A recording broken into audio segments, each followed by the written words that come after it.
ये साइट भी ओपन कर लो आप लोग, kaggle.com है, एक साइट ओपन कर लो।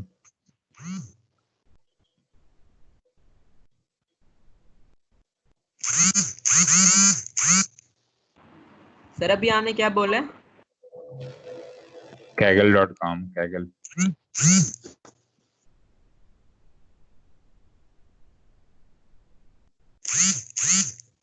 वही किसका ट्रिमर चल रहा है?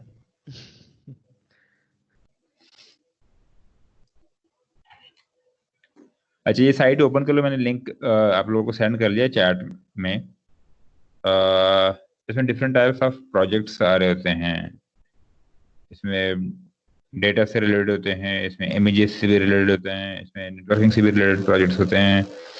मसलन दुनिया भर के जितने भी प्रॉब्लम्स इसके अंदर है, तो वो कंप्यूटर वाइज अगर वो सॉल्व हो रहे हैं, तो इसको सॉल्व करने के यहाँ पे वो एक कंपटीशन अरेंज कराते हैं, और फिर इसको वो सर ये इन्होंने पैसे लिखे हुए हैं, ये क्यों लिखे हुए हैं?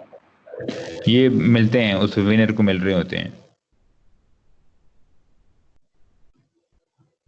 जो इसके अंदर बना लेंगे प्रोजेक्ट। एक टीम आप लोग क्रिएट कर सकते हैं, इसके अंदर 3-4 लोगों को टीम, तो फिर वो टीम इसके अंदर एक कंपटीशन के अंदर एनरोल होके वो सारी चीजें इसमें, फॉर एग्जांपल जिसका रिजल्ट सबसे अच्छा रहा होता है ना, तो उसको ये पैसे मिल रहे होते हैं।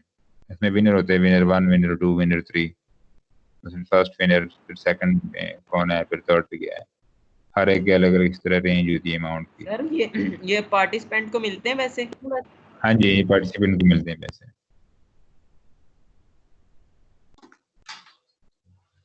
अच्छा, एनरोल होने के तो कोई फीस वगैरह नहीं है? कोई फीस नहीं है, कोई फीस नहीं है, कोई फीस नहीं। किसी भी प्रोजेक्ट में जिसमें आपका इंटरेस्ट हो, जिसमें आपका कोई एक्सपीरियंस हो, उसके अंदर आप एनरोल हो जाएं और उसके अंदर वो पार्टिसिपेशन शुरू कर लो। तो इसके अंदर कोई वो नहीं है, एनरोलमेंट फीस वगैरह या इस तरह कोई चीज़ इसके अंदर नहीं। अच्छा, प्रोजेक्ट्स कुछ इस तरह से हैं कि हमने टेक्स्ट के ऊपर ज़्यादातर काम करना है, क्योंकि हमारी इमेज प्रोसेसिंग के जो टॉपिक्स हैं या इमेज प्रोसेसिंग का जो एरिया है, वो आप लोगों का इतना स्ट्रांग नहीं है।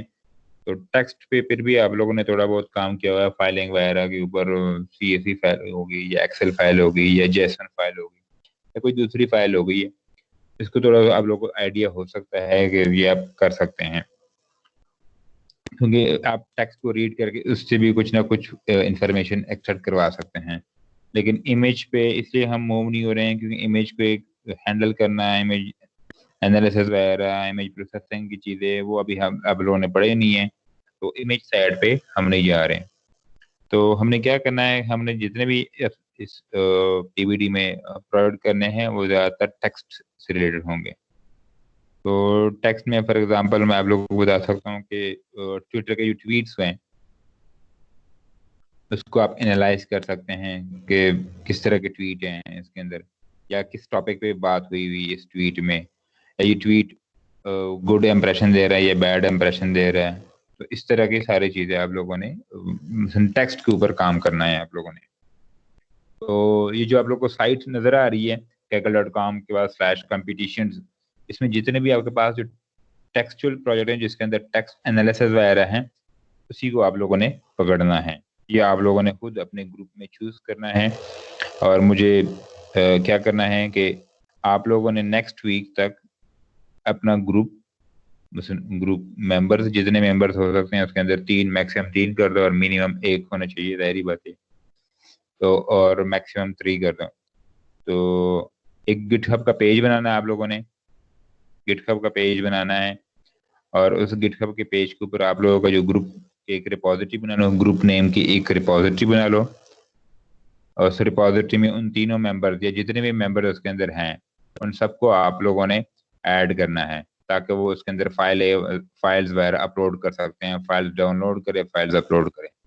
फॉर एग्जाम्पल कोई एक मेन फाइल है, main.py फाइल है, जिसमें आप लोगों ने पाइथन की कोडिंग करनी है। तो कुछ फंक्शन एक यूजर लिख रहा है, कुछ फंक्शन दूसरा फ्रेंड लिख रहा है, तो दोनों अपलोड कर सकते हैं उसमें।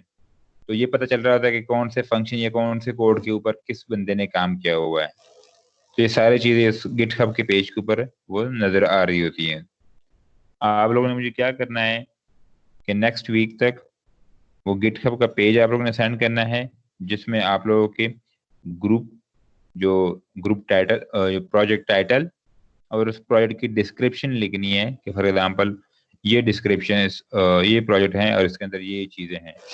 ये सारे हेल्प आप लोगों को इस कैगल से आप लोगों को मिल रही होती है, कैगल से मिल सकती है आप लोगों को कि कौन सा प्रोजेक्ट आप लोगों ने चूज करना है। वो प्रोजेक्ट मैं 1 बाय 1 इस तरह कुछ एक्सप्लेन कर लेता हूँ कि किस तरह के प्रोजेक्ट हो सकते हैं, और कुछ आप लोगों ने खुद इस kaggle.com से खुद ही एक्सप्लोर करना है और पकड़ना है और उसके ऊपर आप लोगों ने काम करना है। तो नेक्स्ट वीक तक आप लोगों ने क्या करना है, मुझे एक गिटहब का पेज बनाओ, उस पेज में आप लोगों ने अपने प्रोजेक्ट टाइटल लिख दो कि ये प्रोजेक्ट टाइटल है और ये प्रोजेक्ट डिस्क्रिप्शन है और ये मेंबर्स हैं। ये ठीक है सबको? नेक्स्ट नेक्स्ट वीक तक हो जाएगा ना? जी सर इंशाल्लाह। मेंबर्स के नेक्स्ट वीक तो ग्रैंड क्विज वगैरह है, ये काम वहां पे उसके दौरान तो नहीं हो पाएगा। तो मतलब आप लोगों ने चूज करना है किसके साथ प्रोवाइड करना है, बस सिंपल एक आइडिया चूज करना है आप लोगों ने। नहीं, लेकिन प्रोजेक्ट कौन सा करना है वो हम कैसे चूज करें? मतलब अभी कुछ मैं बता रहा हूँ और कुछ आप लोग इस साइड से एक्सप्लोर कर लो। ठीक है सर। हाँ, मतलब सिर्फ आप लोगों ने मैक्सिमम 6 या 7 लाइंस के अंदर उसकी एक डिस्क्रिप्शन लिखनी है कि ये प्रोजेक्ट इसके अंदर ये चीजें हो रही है।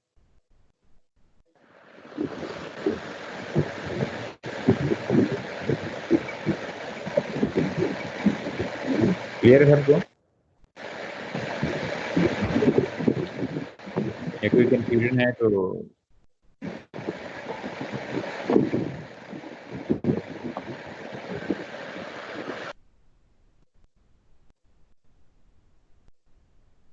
इसमें कोई कंफ्यूजन तो नहीं है ना? No sir, no sir. No sir, confusion अभी तक तो नहीं है। अच्छा, अब प्रोजेक्ट क्या करना है? प्रोजेक्ट इस तरह कुछ करना है कि फॉर एग्जांपल आपके पास आर्टिकल्स आ गए। आर्टिकल से मुराद ये हैं कि विकिपीडिया के आर्टिकल्स हैं या बीबीसी के आर्टिकल्स हैं या वॉइस ऑफ अमेरिका के आर्टिकल्स आपके पास हैं या जंग ग्रुप के आर्टिकल्स, इसी तरह या नेशन के अखबार के जो ई पेपर होते हैं उसके आर्टिकल्स आपके पास कहीं से कलेक्ट कर लिए, या विकिपीडिया के तो आप जितने भी आर्टिकल्स है वो डाउनलोड कर सकते हैं इस कैगल के ऊपर भी, कहीं ना कहीं इसके वो डाउनलोड वो ऑप्शन होगी, इसके अंदर डेटा सेट पड़ा होगा इस कैगल के ऊपर भी। अच्छा, अब उन आर्टिकल के साथ करना क्या है? अब फॉर एग्जाम्पल आपके पास आर्टिकल्स आ गए सारे विकिपीडिया के जितने भी आर्टिकल्स हैं, आप लोगों ने उन आर्टिकल्स को अब क्लासिफाई करना है डिफरेंट ग्रुप्स में कि फॉर एग्जांपल स्पोर्ट्स, अगर एक आर्टिकल है स्पोर्ट्स से रिलेटेड है तो वो स्पोर्ट्स उसको टैग होना चाहिए कि ये स्पोर्ट्स का आर्टिकल है। अगर एक एंटरटेनमेंट का आर्टिकल है, शोबेस का आर्टिकल है, तो इसको टैग होना चाहिए कि ये एंटरटेनमेंट या शोबेस का आर्टिकल है। अगर एक पॉलिटिक्स के ऊपर किसी आर्टिकल में बयान किया गया है कि इसके अंदर डिफरेंट पॉलिटिशियन या डिफरेंट स्ट्रेटेजी बयान की गई, तो उसके ऊपर टैग होना चाहिए कि ये पॉलिटिक्स से रिलेटेड आर्टिकल ये है। अगर कोई एक दूसरा आर्टिकल है कि साइंस से रिलेटेड है तो उसके ऊपर वो टैग होना चाहिए कि ये साइंस से रिलेटेड है। इसी तरीके से डिफरेंट, फॉर एग्जांपल मैक्सिमम आपके पास है 6 या 7 क्लासेस बन गई हैं, 6 या 7 ग्रुप बन गए, तो जो जो आर्टिकल आपके पास आता जा रहा है उनको ऑटोमेटिकली वो टैग करे कि ये किस ग्रुप से इसका बिलोंग कर रहा है, ये वाला आर्टिकल किस ग्रुप से है, स्पोर्ट्स से है, एंटरटेनमेंट से है, या शो साइंस से है, या पॉलिटिक्स से है। तो इसी तरह की चीज और भी आपके पास हो सकते हैं। जब आप विकिपीडिया का डेटा सेट डाउनलोड कर लेंगे उसके अंदर आपको आइडिया हो जाएगा कि कहाँ से आपके पास कितने क्लासेस बन सकते हैं उसके अंदर। आइडिया कुछ हो गया? या ये किस तरह करना है ये मैं फिर बाद में आपको बताता हूँ कि किस तरह करना है। चेक कर लो विकिपीडिया सेंटेंसेस, ये विकिपीडिया के कंप्लीट सेंटेंसेस वगैरह हैं। ये चेक करो इंग्लिश विकिपीडिया आर्टिकल्स, ये नजर आ रहे हैं आप लोगों को ना?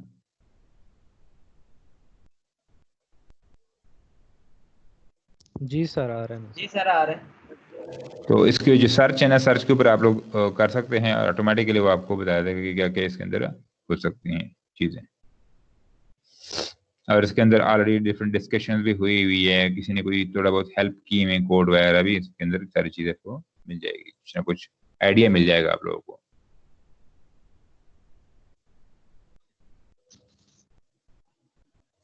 सर मैं ये समझ रहा हूँ कि हमने कोई सा भी टॉपिक पकड़ना है, यानी कि कोई भी रिलेटेड हो सकता है, स्पोर्ट्स से रिलेटेड, पॉलिटिक्स, एनवायरनमेंट वगैरह, किसी से भी रिलेटेड हो सकता है। जी नहीं, अभी विकिपीडिया में ये है कि फॉर एग्जांपल विकिपीडिया का अगर आपने डेटा सेट डाउनलोड कर लिया तो इसमें सारे आर्टिकल्स आ गए। अब आर्टिकल किसी एक डायरेक्टरी में पड़े हुए हैं, किसी एक फोल्डर फॉर एग्जांपल मैं कह रहा हूँ किसी एक फोल्डर के अंदर पड़े हुए हैं। अब आप उसको प्रॉपरली मैनेज कर रहे हैं कि नहीं यार ये फोल्डर के अंदर पड़े हुए हैं, तो अब मैं इसमें सर्च नहीं कर पा रहा हूँ प्रॉपरली कि स्पोर्ट्स से कौन सा रिलेटेड है, इसमें शोबिज से कौन सा रिलेटेड है, साइंस से कौन सा रिलेटेड आर्टिकल है, पॉलिटिक्स से कौन सा रिलेटेड है, या नेचर से कौन सा रिलेटेड आर्टिकल हैं। तो अभी आपको इसमें वो एक डायरेक्टरी के अंदर हैं तो सारे आपको ओपन करने पड़ेंगे, एक एक करके ओपन करना पड़ेगा आपको। तो आपने क्या करना है, आपने एक कोई इस तरह का एल्गोरिथम या एक मशीन लर्निंग का कोई एक मॉडल ट्रेन करना है जो हर एक आर्टिकल को ना, तो फॉर एग्जांपल वो फाइल नेम, फॉर एग्जांपल कोई एक आर्टिकल 1 2 3 इस तरह लिखे हैं फाइल नेम, तो आपने क्या करना है कि वो उस फाइल नेम से पहले वो लिख लेता है कि for example sports 1 sports 2 sports 3 sports इस तरह, फिर एंटरटेनमेंट 1 एंटरटेनमेंट 2 एंटरटेनमेंट 3 इसी तरह, और इसी तरह आपके पास फॉर एग्जांपल आगे पॉलिटिक्स 1 पॉलिटिक्स 2। ये मैं सिंपल एग्जांपल बता रहा हूँ कि इस तरह भी हो सकता है। वो फाइल नेम के से पहले वो कोई एक क्लास नेम, ये जो क्लास लेबल है ना वो लिख ले। जब आप इसको सॉर्ट कर लेंगे ना, जब आपको सॉर्ट कर लेंगे उस आर्टिकल्स को, तो ऑटोमेटिकली जाहिर बात है शोबिज वाले सारे शोबिज में आ रहे होंगे, पॉलिटिक्स के अंदर वो आ रहे होंगे, साइंस वाले सारे साइंस के अंदर आ रहे होंगे, मतलब एक ऑर्डर में आपके पास आ रहे होंगे। Got my point? कुछ क्लियर हो गया कुछ? या इसको ये भी कर सकते हैं कि फॉर एग्जांपल वो एक डायरेक्टरी के अंदर है 6 या 7 फॉर एग्जांपल आपके पास क्लास लेबल आ गए हैं, तो 6 या 7 फर्दर सब डायरेक्टरी बना लो, और फॉर एग्जांपल मैंने शोबिस की एक डायरेक्टरी बना ली, तो शोबिस के जितने भी आर्टिकल्स हैं उन शोबिस के डायरेक्टरी में मैंने भेज दिए। साइंस से रिलेटेड जितने भी आर्टिकल्स हैं मैंने साइंस के डायरेक्टरी में भेज दिए। पॉलिटिक्स से जितने भी आर्टिकल्स हैं मैंने पॉलिटिक्स के डायरेक्टरी में भेज दिए। तो अब आपके पास कम से कम अरेंजमेंट हो गई है कि शोबिस वाले अलग हो गए हैं, पॉलिटिक्स वाले अलग हो गए हैं, साइंस वाले अलग हो गए हैं, इसी तरह से नेचर वाले अलग, चीजें अलग हो गए, स्पोर्ट्स से रिलेटेड जो है वो अलग हो गए। अब कुछ क्लियर हो गया? सर ये एक आधा आप प्रैक्टिकल करके बता सकते हैं? जी मैं कह रहा हूँ सर ये एक आधा प्रैक्टिकल करके बता सकते हैं? नहीं बेटा, एक आधा मैं प्रैक्टिकल करके नहीं बता सकता, लेकिन मैं आपको थोड़ा सा गाइड कर सकता हूँ कि ये होता किस तरह है। वो गाइड करने के लिए पहले मुझे सारे प्रोडक्ट को एक एक करके एक्सप्लेन करने पड़ेंगे, उसके बाद फिर गाइडनेस पे आते हैं कि आप ये स्टेप्स कैसे फॉलो हो रहे होंगे। सर जो हमने टॉपिक्स पढ़ लिए उन्हीं में से है करना ही है? जी जी, ये उन्हीं की लाइब्रेरी में से कुछ करना होता है। सर जो आगे पढ़ना उनमें से कुछ होगा? हाँ जी बिल्कुल। अभी जिस तरह है ना प्री प्रोसेसिंग वगैरह सारी जो हम पैंडास के अंदर कर रहे थे,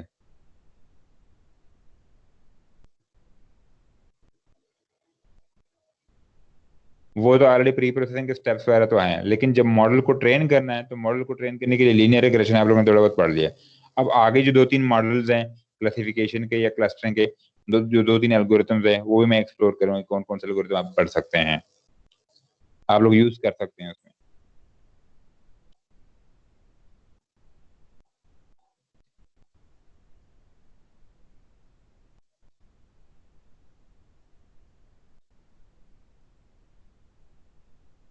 क्लियर हो गया कुछ? जी तो सर। ये तो आपने एक वो दिया ना मैंने एक एग्जांपल एग्जांपल के, दे जी दी। हम हाँ जी विकिपीडिया वगैरह। अब लेट्स से हाँ जी यहाँ पे मैं ये डाटा क्या कहते हैं, डाटा वाले सेगमेंट में गया हूँ, ये जो साइड पे लेफ्ट साइड पे मेन्यू है हाँ, मैं डेटा वहां पे, सेट यस सर, जी जी वहां पे ये एक यूज्ड कार डेटा सेट है और एक ईपीए व्हीकल डेटा सेट है, और यहाँ पे एक और भी है, ये पोकेमॉन विद स्टैट्स। ये सीएसवी फाइल्स हमें गिवन है। हाँ जी हाँ जी। अच्छा, तो इनको हम पकड़ के इनके हिसाब से इनका हमने डाटा प्रोटेक्शन वगैरह करनी है। जी जी बिल्कुल। अब फॉर एग्जांपल इसके अंदर है, अगर आप दोबारा उस पे आ जाए, कंपटीशन वाले साइट पे आ जाए, वहां पे एक है फ्यूचर, एक है हाउस प्राइसेस प्रिडिक्शंस। सर एक सेकंड मुझे चेक करना है। एक है predict future sales.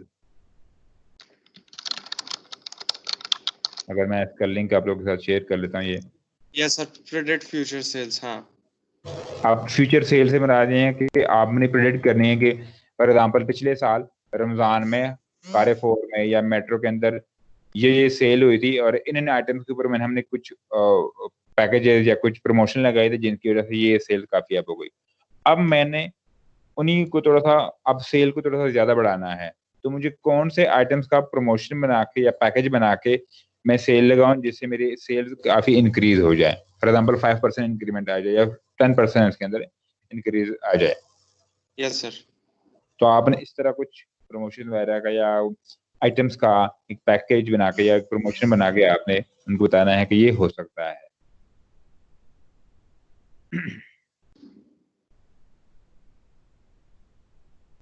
For example ज्यादातर ईद के लिए लोग मसलन क्या ले रहे होते हैं, कपड़े ले रहे होते हैं, शूज ले रहे होते हैं, और क्या चीजें होती हैं?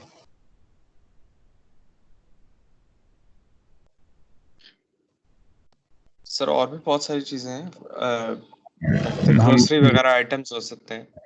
हाँ, फिलहाल ग्रोसरी आइटम्स तो जाहिर बात है। अब ये जो, अगर हम कपड़ों की बात करें तो फॉर एग्जांपल अगर हम शूज में ये कर देंगे कि फॉर एग्जांपल शूज के साथ हम सॉक्स का एक पेयर बना के हम ऐसा करेंगे कि सॉक्स का से फ्री, या सॉक्स पे इतने डिस्काउंट हो गया, या ये शूज लो तो दूसरे शूज के ऊपर इतने डिस्काउंट आपको मिलेंगे। तो कुछ आइटम्स का कॉम्बिनेशन बना के या कुछ प्रोडक्ट्स का आप उसमें एक पैकेज बना के जब आप प्रेजेंट करते हैं ना, तो जाहिर बात है कस्टमर अट्रैक्ट होता है। तो आपके पास इन जो डेटा सेट होता है, डेटा सेट के अंदर ऑलरेडी आपके पास पहले से वो सारा कुछ पड़ा होता है कि कस्टमर की, जिस तरह दराज में ये होता है कि जब आप किसी चीज को सेलेक्ट कर लेते हैं, शो करते हैं, जब आप कार्ट में जाते हो नीचे वो आपके पास आ रहे होते हैं कि इस प्रोडक्ट के साथ आप ये चीज भी आप ले सकते हैं, ये वाली चीजें ये भी आ रही होती है आपके पास, वो रिकमेंडेशन आ रही होती है आपके पास।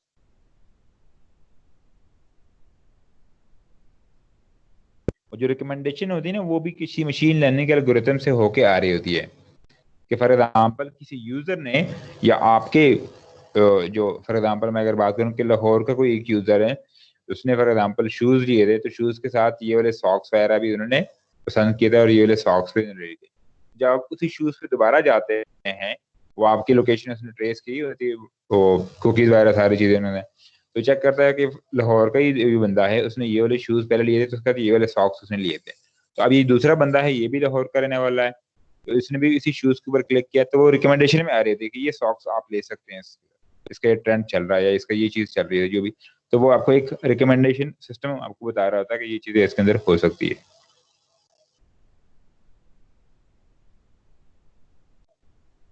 क्लियर हो गई चीज? सर जिस तरह वो एक ऑटोमोबाइल की आपने हमें एक फाइल दी थी, जी जी जी, वो एक प्रोजेक्ट था। वो एक प्रोजेक्ट था, उसके अंदर क्या था कि उसके अंदर प्राइस की वो थी, प्रिडिक्शन थी कि प्राइस क्या हो सकती है इस गाड़ी की। अब फॉर एग्जांपल सर मैं एक आपको लिंक में चैट में सेंड करता हूँ, जरा ये चेक करिएगा अगर ये एक फीजिबल प्रोजेक्ट है। जी जी बेटा। अच्छा, उसमें ऑटोमोबाइल का जो डेटा सेट था उसमें ये था कि फॉर एग्जांपल हम ज्यादातर गाड़ियों का क्या चेक करते हैं, अच्छा बाकी चीजें चेक कर लेते हैं कि हाँ जी ये सही है, बॉडी शॉडी चेक कर लेते हैं तो बाहर से, इंटीरियर चेक कर लेते हैं, इंटीरियर सही है, एसी चिल है, ठीक है, माइलेज क्या दे रहे हैं, माइलेज ये है इसकी, ये ज्यादातर हम चेक कर रहे होते हैं ना इसके अंदर, और प्राइस के ऊपर डिसाइड करते हैं कि हाँ जी क्या प्राइस इसकी हो सकती है। जी सर। तो उसी ऑटोमोबाइल के डेटा सेट के अंदर भी वो काफी ज्यादा पैरामीटर्स हैं, फीचर्स हैं, 27 तक मेरे ख्याल में फीचर्स है उसके अंदर। तो उन्हीं फीचर के बेसिस के ऊपर उन्हें प्रेडिक्शन की हुई थी इस गाड़ी की क्या कीमत है, और प्राइस सबसे लास्ट वाले कॉलम पे शो हो रही थी। तो उसी को भी आप लोग कर सकते हैं, ऑटोमोबाइल के डेटा सेट, वो भी मेरे ख्याल में आपको कैगल से मिल जाएगा। ये जो बिटकॉइन हिस्टोरिकल डेटा है इसके ऊपर भी आप लोग कर सकते हैं, बिल्कुल सलमान बेटा बिल्कुल कर सकते हैं इसके ऊपर भी।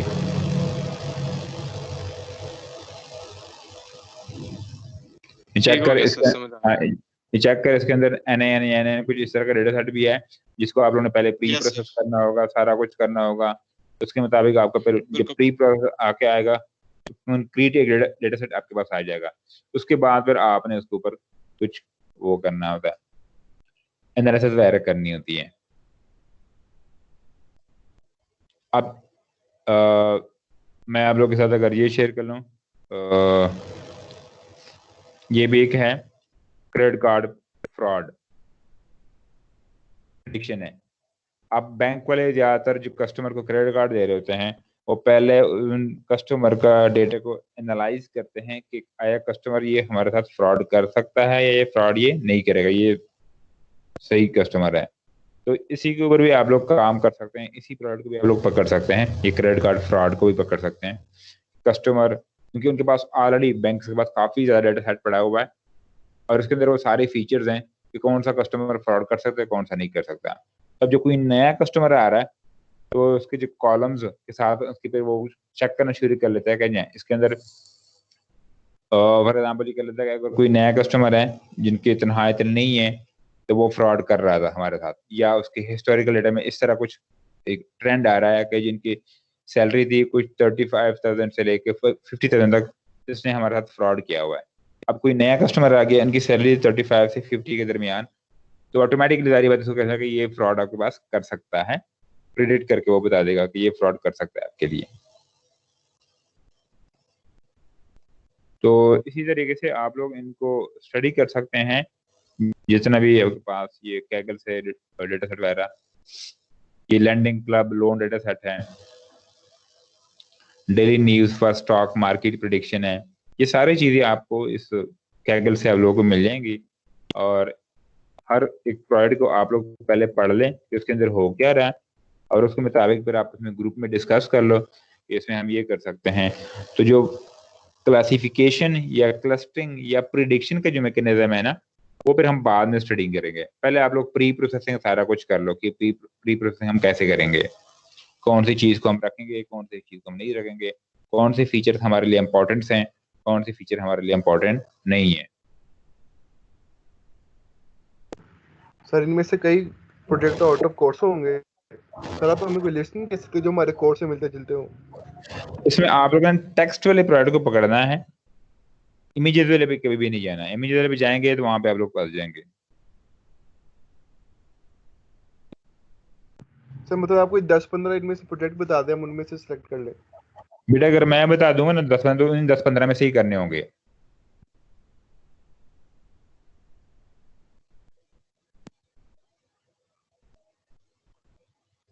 अगर आप उसमें से खुद चूज कर लेंगे ना, सर हम खुद चूज करके आपसे डिस्कस कर लेंगे। हाँ जी, अगर आप खुद चूज कर लेंगे ना, डिस्कस कर लेंगे तो कोई मसला नहीं होगा। सर इंडिविजुअल है या ग्रुप में? ग्रुप में बेटा। कितने बंदों का ग्रुप है? 3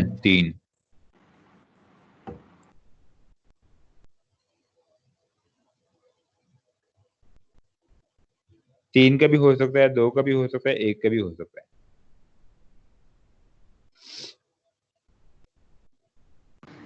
सर मैक्सिमम 4 कर दें। मैक्सिमम 4 कर दें। Yes sir. ये चौथा कौन है जो आपके साथ अटैच होने की कोशिश कर रहा है? ये चौथे आप ही हैं? नहीं सर, दोस्त हैं सर।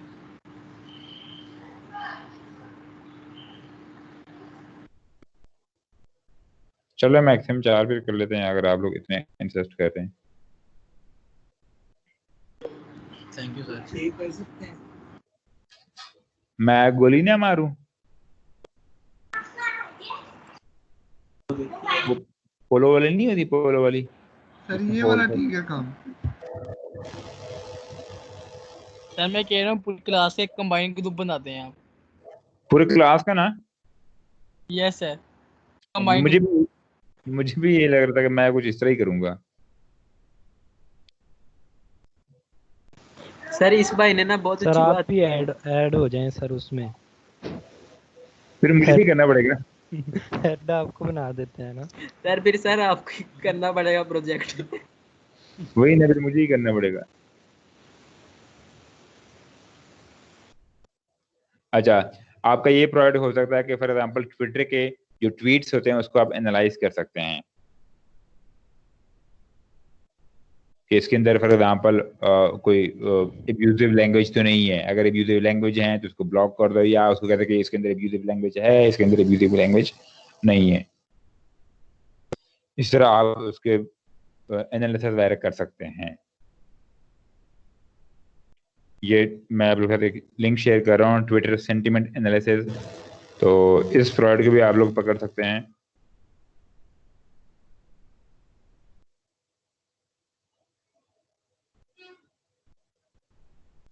तो इस तरह के डिफरेंट प्रोजेक्ट आप लोग के पास हो सकते हैं। ट्वीट्स को आप लोग कैटेगराइज कर सकते हैं, फॉर एग्जांपल कैटेगरी में शिफ्ट करना, जिस तरह हम विकिपीडिया के आर्टिकल को डिफरेंट कैटेगरी में डिवाइड कर देते हैं कि स्पोर्ट्स से हैं, शोबिस से हैं, या पॉलिटिक्स से हैं, या साइंस से हैं। तो इसी तरह ट्विटर की ट्वीट्स को आप लोग कैटेगराइज कर सकते हैं कि ये स्पोर्ट्स से रिलेटेड है, या साइंस से रिलेटेड है, या शोबिस से रिलेटेड है, या किसी दूसरे अदर कोई एक है उससे रिलेटेड है। तो इसको भी आप लोग कर सकते हैं। सर इसको देखने से प्रोजेक्ट तो नहीं लग रहा, ये तो एक टास्क लग रहा है बस छोटा सा। अच्छा, क्या प्रोजेक्ट ही है ये, मुझे समझ नहीं आ रही। भाई तुम करना शुरू करो, अभी लग पता जाएगा। अच्छा हाँ बेटा, वो ही ना, दूर के डोल सुहाने होते हैं।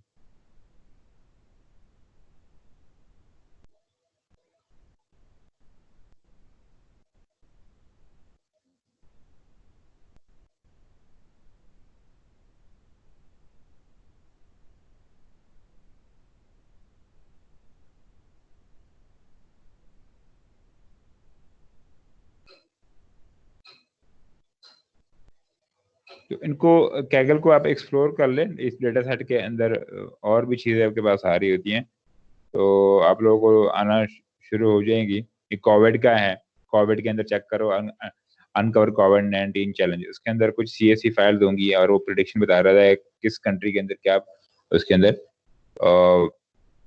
इंक्रीजिंग की तरफ जा रहे हैं या डिक्रीजिंग की तरफ हम जा रहे होते हैं।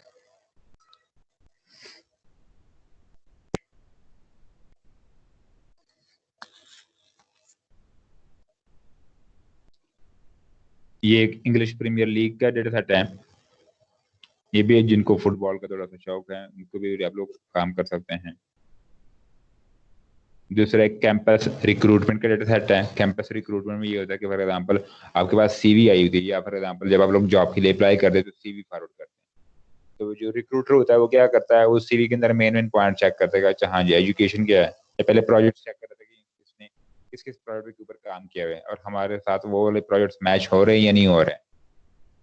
तो बाद में फिर वो एजुकेशन पे आता है कि हाँ जी इसकी एजुकेशन क्या है। अगर उसकी एक्सपीरियंस है और उसने प्रोजेक्ट के ऊपर काम किया हुआ है और वो प्रोजेक्ट्स ऑलरेडी किसी उस रिक्रूटर की कंपनी में चल रहे होते हैं, तो जाहिर बात है वो रिक्रूटर उस कैंडिडेट में इंटरेस्ट ले रहा होगा, तो उसके प्लस पॉइंट्स इस तरह कुछ ऐड हो रहे होते हैं। तो आपने इसी तरीके से कुछ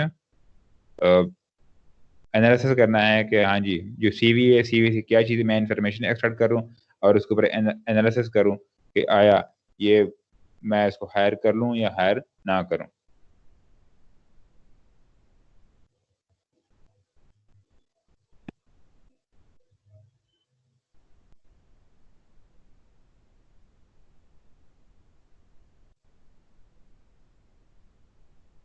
क्लियर है सबको ये?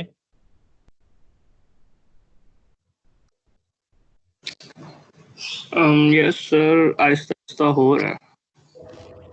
अच्छा, वो जो प्रिडिक्शन वाला मैकेनिज्म है ना, प्रिडिक्शन वाला, या इसको ग्रुपिंग के अंदर डिवाइड करना। फॉर एग्जांपल अगर मैं ट्वीट्स की बात करूं कि ये ट्वीट्स को डिफरेंट ग्रुप्स में या डिफरेंट क्लासेस में, कैटेगरी में डिवाइड कर रहा हूँ, वो बात का काम है। वो मैं एक करके बताऊंगा, एक के 2 एल्गोरिथम जितने भी उसके अंदर यूज हो रहे हैं वो मैं बता दूंगा कि ये एल्गोरिथम आप यूज करो, ये एल्गोरिथम यूज कर लो। उसके एल्गोरिथम मैं थोड़ा सा एक्सप्लेन भी कर लूंगा कि इसको कोड कैसे करना होगा। जो प्रिडिक्शन वाला है, जैसे अगर फॉर एग्जांपल सेल प्रिडिक्शन है तो या कोविड-19 की प्रिडिक्शन है कि किस कंट्री के अंदर क्या प्रिडिक्शन हो गया आ रही है, वो प्रिडिक्शन का मैकेनिज्म भी सेम इसी तरीके से जो क्लासिफिकेशन क्लस्टरिंग होगा सेम इसी तरीके से होगा। तो वो भी मैं एक्सप्लेन कर लूंगा, लेकिन बाद में। पहले आप लोग सारा जो प्री प्रोसेसिंग का मैकेनिज्म वगैरह चीजें हैं ना, वो आप लोगों ने सॉर्ट आउट करने हैं कि वो कैसे आप लोगों ने हैंडल करना है।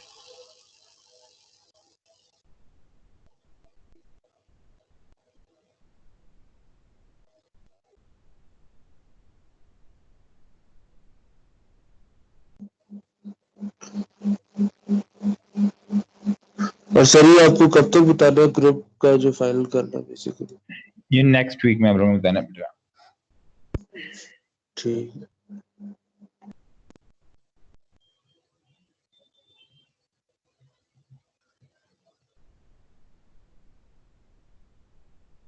ये इसमें एक मूवी का डेटा सेट है, ये मैं आपके साथ शेयर कर लेता हूँ। मूवी की डेटा सेट में क्या है कि फॉर एग्जांपल वो प्रिडिक्ट करता है कि ये कितने उसकी इनकम कितनी हो सकती है इस मूवी की।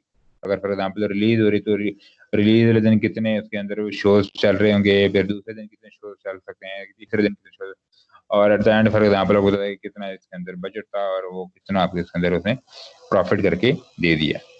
वो सारा कुछ इसके डेटा सेट के ऊपर डिपेंड कर रहता है कि इसके अंदर मूवीज की कॉस्ट और मूवीज की फॉर एग्जांपल आपके पास इसके अंदर जो कास्ट हैं डिफरेंट एक्टर्स वगैरह और एक्ट्रेसेस वगैरह या डिफरेंट बाकी चीजें, उनके डायरेक्टर, उनके प्रोमोटर, उनके वो जो प्रोड्यूसर वगैरह होते हैं, सारा कुछ इनके ऊपर डिपेंड हो रहता है। और साथ में स्टोरी राइटर वगैरह जितनी भी सारे इसके अंदर चीजें हैं, साइंस फिक्शन है, कौन सी मूवी है या ड्रामा टाइप है, वो इसके ऊपर जो आप इनको स्टडी कर लेंगे तो ऑटोमेटिकली आइडिया हो जाएगा कि हाँ जी अब हम प्रेडिक्ट करवा सकते हैं कि ये मूवी का चल जाएगी, ये मूवी नहीं चलेगी। अगर चल जाएगी तो कितने अमाउंट तक इसकी जा सकती है प्रॉफिट, अगर नहीं चलेगी तो कितना नुकसान हो सकता है इससे ज्यादा।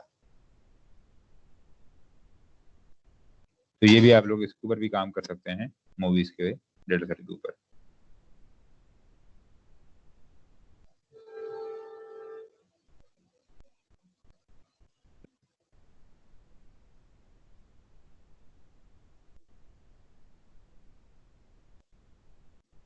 इसमें कोई कंफ्यूजन है तो आप लोग पूछ सकते हैं बेटा।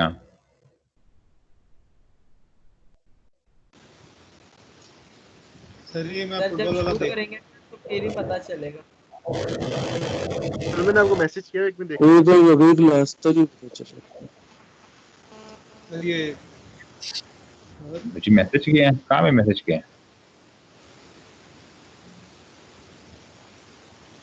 सर पर्सनल मैसेज किया। ओए होए होए होए।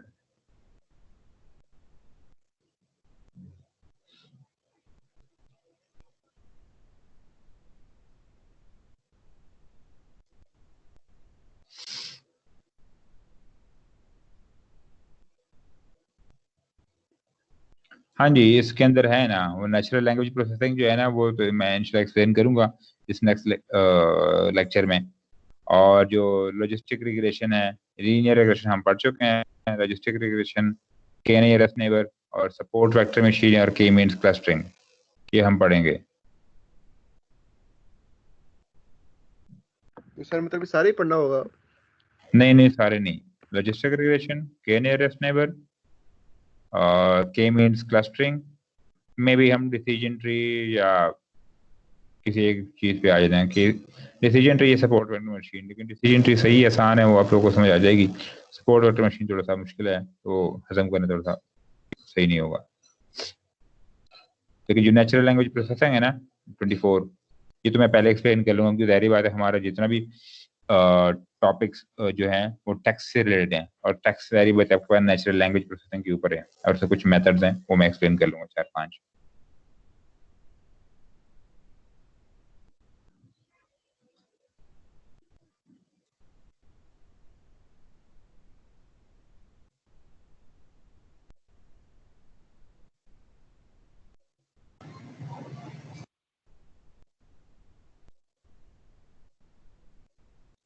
क्लियर है सबको?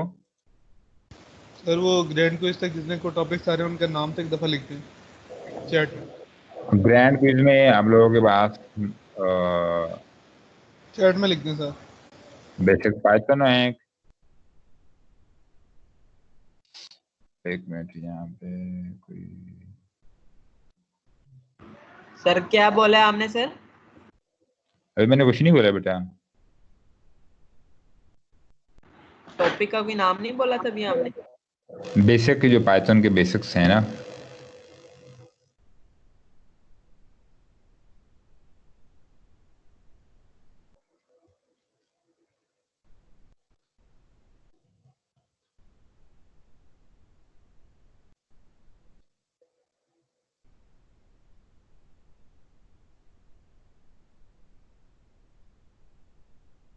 और जो दूसरी चीज है, दूसरी चीज में हमने क्या पढ़ना है, हमने नमपाई पढ़ना है, नमपाई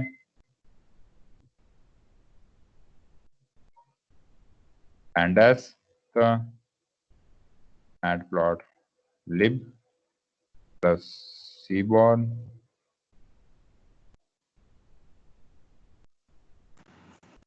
सर आपकी गिटहब पे वो मशीन लर्निंग के जो आपने पढ़ाया है ना, उसके यूट्यूब के लिंक नहीं है, वो अपलोड कर दीजिएगा। ठीक है। Your basics of machine learning and linear regression.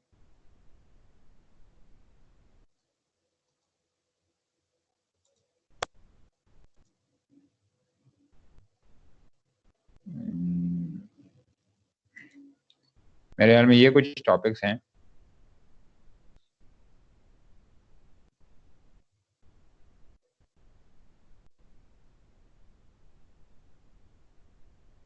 जो मैंने ग्रैंड को इसके अंदर पूछे जाने हैं। ग्रैंड को इसके जो पार्ट 1 है जिसमें एमसीक्यूज होंगे, उसमें तो बेसिक्स पाइथन के कुछ क्वेश्चन वगैरह होंगे, कोड स्निपेट होगा, वो आप लोगों ने उसी 15 मिनट्स के अंदर, शॉर्ट क्वेश्चन तो नहीं होंगे उसमें, वो एमसीक्यूज होंगे ना, 5 या 6 होंगे, वो आप लोगों ने जमा कराने हैं। और फिर इसके बाद पार्ट 2 में आपके पास 2 कोडिंग वाइज क्वेश्चन होंगे और 2 आपके पास थ्योरेटिकल क्वेश्चन होंगे।